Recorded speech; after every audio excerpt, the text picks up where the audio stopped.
Terima kasih. Saudara, akhir sekali lintas langsung dari Sarawak. Kita bersama Vanessa Mering membawakan paparan menarik sekitar Hari Wanita Sedunia. Teruskan, Vi.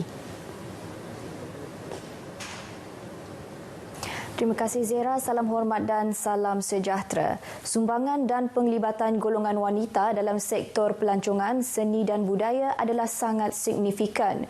Menteri Pelancongan, Seni dan Budaya Datuk Seri Nancy Shukri berkata, ini kerana peranan dan komitmen wanita sangat penting dalam industri tersebut, bukan sahaja sebagai penggiat industri dan pekerja sektor, malah sebagai pengguna. Untuk membuat batik. Menurut Datuk Seri Nancy Shukri, penglibatan wanita dalam sektor pelancongan seni dan budaya kebanyakannya dalam aktiviti penjagaan diri dan kesihatan seperti spa.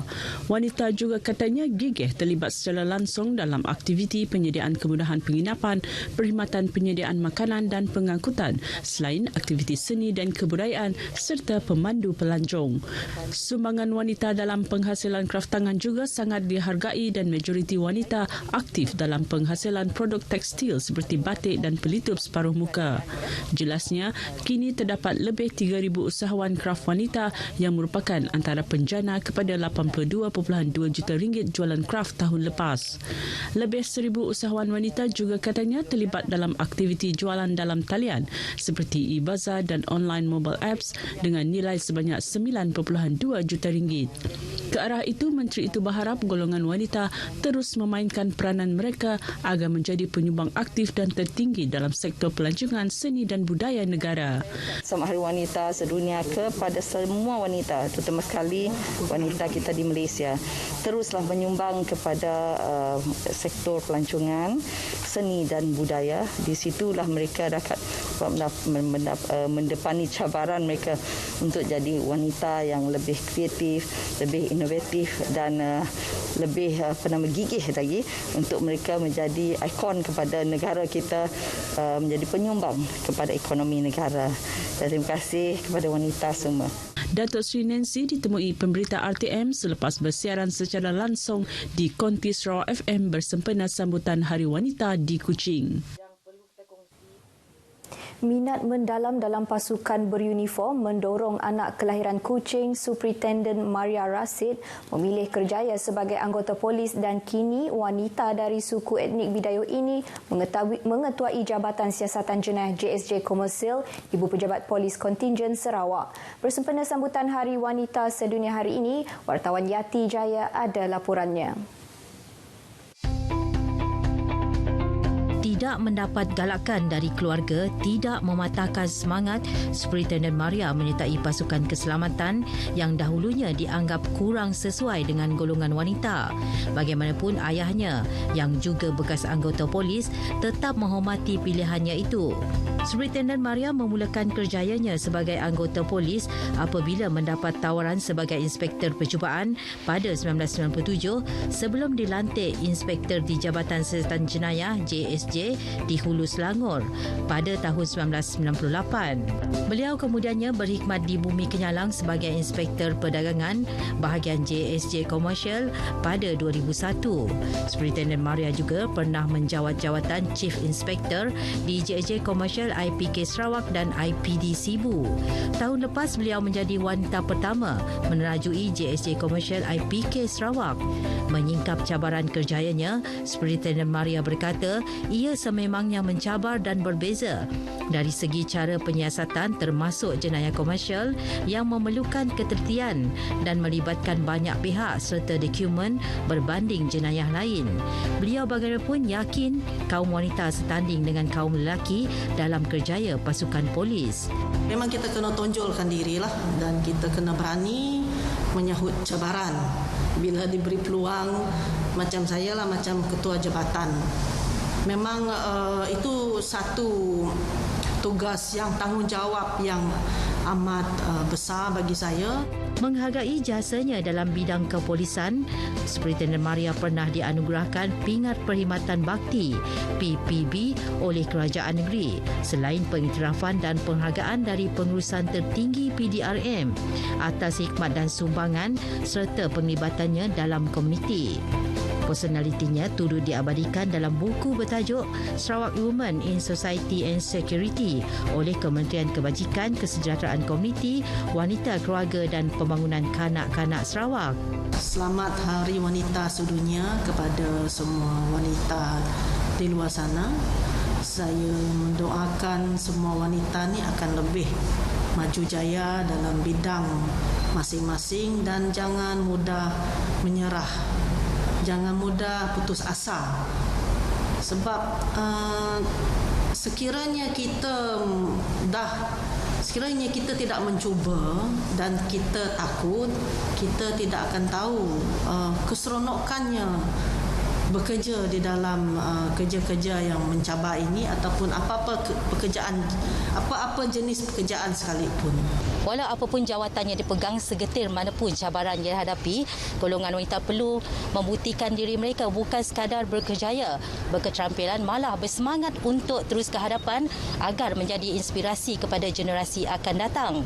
Pengiktirafan pelbagai bidang layak diberikan kepada golongan wanita atas sumbangan mereka kepada pembangunan masyarakat dan negara. Untuk wanita-wanita semua, selamat Hari Wanita Sedunia. Yati Jaya, RTM. Sarawak mampu membangunkan sumber manusia yang berkeupayaan untuk bersaing di peringkat global. Ketua Menteri Datuk Patinggi Abang Johari Tun Openg berkata, ini kerana Sarawak berada di hadapan daripada segi sumber tenaga manusia dengan adanya pusat dan institusi pendidikan milik kerajaan negeri. Jelas Datuk Patinggi Abang Johari, Sarawak mempunyai pusat dan institusi kemahiran seperti College University ICATS dan Pusat Kecemerlangan Teknikal Sarawak selain pusat kemahiran di bawah tanggungjawab Persekutuan. Manakala di peringkat lebih tinggi, Sarawak mempunyai 2 buah universiti iaitu Swinburne University of Technology dan Curtin University selain daripada Universiti Malaysia Sarawak, Universiti Putra Malaysia, Universiti Teknologi Mara termasuk terkini Kerajaan Negeri melalui Yayasan Sarawak telah mengambil alih College Universiti Teknologi Sarawak di Sibu. Sarawak juga merancang membina 5 buah sekolah antarabangsa berdasarkan silibus Cambridge. Pembinaan sebuah daripada 2 buah sekolah berkenaan di Kuching sedang dilaksanakan dan dijangka beroperasi pada tahun 2023. Ketua Menteri berucap pada Majlis Pengisytiharaan Convocation ke-23 Sarawak Skills College University ICATS di Kuching menyaksikan 742 graduan menerima sijil dan diploma masing-masing.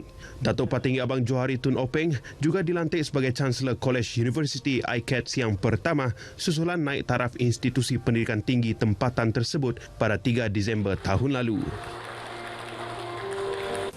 Sesi persekolahan bersemuka bagi sekolah rendah di negeri ini yang dibenarkan beroperasi mulai hari ini mendapat respon positif dalam kalangan ibu bapa. Ibu bapa yang ditemui berpendapat meskipun konsep pengajaran dan pembelajaran di rumah PDPR terpaksa dilaksanakan, namun kaedah pembelajaran secara bersemuka dilihat lebih berkesan. Kalau melalui PDPR agak susah, ada yang segelintir tak dapat join PDPR.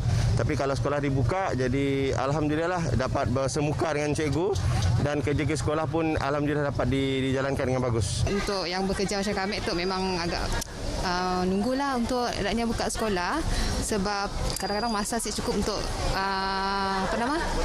monitor naknya pun kerjalah. Homework apa semualah. Perasaan bercampur baur ibu bapa terutama yang pertama kali menghantar anak ke sekolah semasa pandemik COVID-19, namun pembukaan semula sekolah diyakini berjalan lancar berpandukan prosedur operasi standard SOP yang ditetapkan. Excited ada jugalah dan biasalah first time kan, saya pun anak yang pertama masuk tahun 1. Berharap semua ibu bapa termasuk saya lah mengawasilah pergerakan anak-anak, bagi nasihat kepada anak, pakai mask, bawa sanitizer, jangan duduk rapat-rapat semua, insya-Allah lah diorang faham benda tu. Sementara itu, Guru Besar Sekolah Kebangsaan SK Merpati Jepang Kuching, Halim Burhan menyatakan pihak sekolah mengalu-alukan keputusan kerajaan untuk membuka semula sekolah dan persiapan rapi juga dilakukan bagi sesi pembukaan sekolah dalam norma baharu tahun ini. Bagi murid tahun 2 SK Merpati Jepang, Muhammad Bazli Shah, beliau yang dihantar oleh bapanya berasa teruja ke sekolah hari ini setelah sekian lama mengikuti pembelajaran dalam talian. Tolak. Ada tahu apa SOP yang adik perlu ikut? Ada. Pakai mask. Pakai mask. Lagi? Sanitizer. Sanitizer. Cuci tangan selalu. Cuci tangan selalu. Penjarakan. Adik suka yang di sekolah ke di rumah? Sekolah. Di Seri Aman pula, tinjauan di Sekolah Kebangsaan Abang Aing mendapati sesi persekolahan bersemuka berjalan lancar.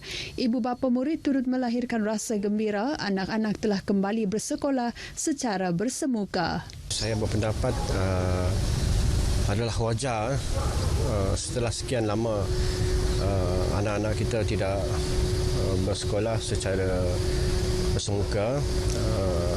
Dan pagi ini saya melihat pihak sekolah, kredit kepada pihak sekolah kerana dari awal lagi telah mematuhi SOP yang telah ditetapkan untuk Kementerian Pendidikan untuk pelajar. Jawatan Kuasa Pengurusan Bencana Negeri pada Jumaat lepas memaklumkan sebanyak 1,045 buah sekolah dibenarkan beroperasi secara bersemuka mulai hari ini.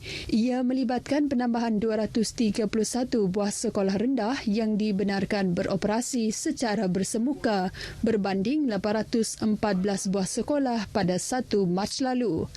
Manakala 220 buah sekolah rendah di kawasan berisiko tinggi penularan COVID-19 masih belum beroperasi sehingga 14 Mac ini.